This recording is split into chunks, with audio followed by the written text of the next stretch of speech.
Let us look at how to use 3 C's in the classroom and teach according to the prescribed syllabus. Here we use the 5E model. What are the 5 E's? First is engage stage. We engage the children in this stage. Second is the explore stage, exploration stage. Third is the explain stage. This is where we explain. Next is the elaborate stage. Expanding happens here. Fifth one is evaluate stage or assessment stage. Let us understand this further. First is the engage stage. That is about how to engage the children. Whenever we need to know something, we need to develop an interest in it, right? Hence, in the engage stage, through songs and stories and games, we create an interest in them about the concept. Once the interest is created, they want to know more about it. Once the interest is created, what do? We will have to explore it further.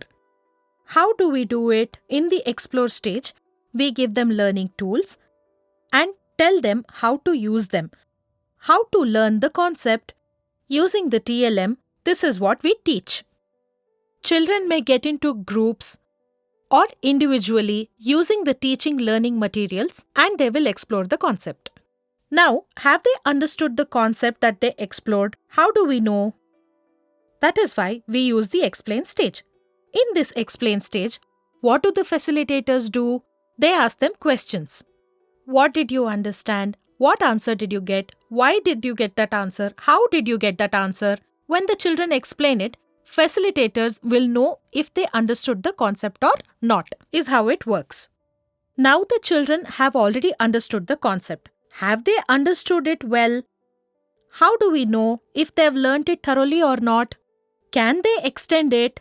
That is, can they apply it to real life? Or can they use different tools and show that they have understood this concept or not?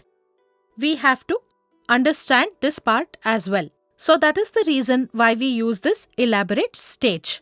After all this, when the facilitators know that the children have understood, they have to use the last stage, that is the evaluation or the assessment stage. For the children, formative and summative, both evaluations need to be done. Formative assessment and summative assessment. Using this method, we can find out if the child has understood the concept and if the child has understood the procedure is what we can find out. So this is the 5E model.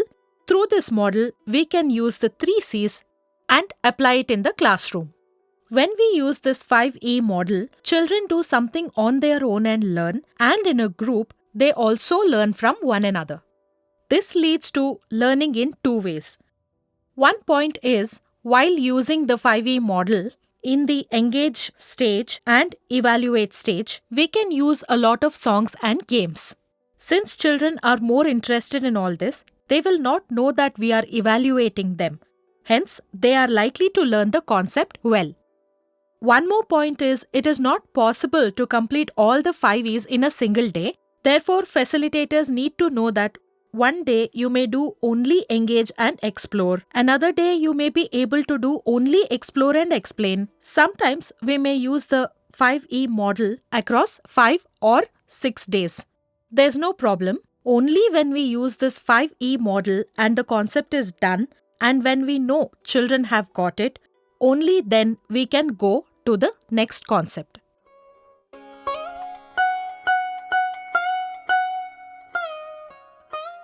I hear, I forget. I see, I remember. I do, I understand. Therefore, learning is complete once we do it. When we learn mathematics, it is always better to go from concrete to abstract. What children see is one type of learning. They always remember what they do. Hence, we use concrete objects and teach them the concept and help them understand the concept better. And then we move to the abstract.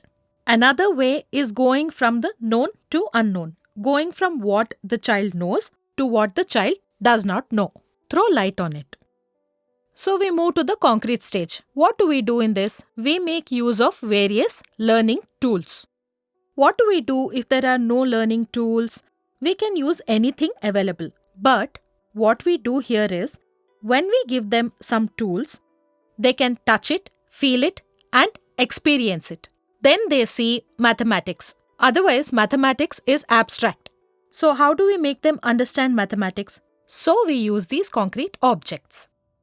Once they understand the concept with the concrete objects, what we do is, when they go to abstract, there is another stage. This stage has a particular name given to it, the representational stage. What we do here is, what the child has seen in the concrete stage, we represent it either through a picture or in any other drawn structure. Can the child show it in a drawn form? Sometimes we use pictures or the square line book. So using this, if they are able to represent, once they are able to represent it, they can move to the abstract stage easily. So abstract is the abstract stage where we use numbers and symbols and show them a problem and solve a problem methodically. So when we go from the concrete to the abstract, the representational stage is the middle stage. So CRA method that we follow, concrete, representational and abstract, where C stands for concrete, R stands for representational and A stands for abstract. So going from concrete to abstract is CRA approach. It is an instructional approach. It is a way of teaching.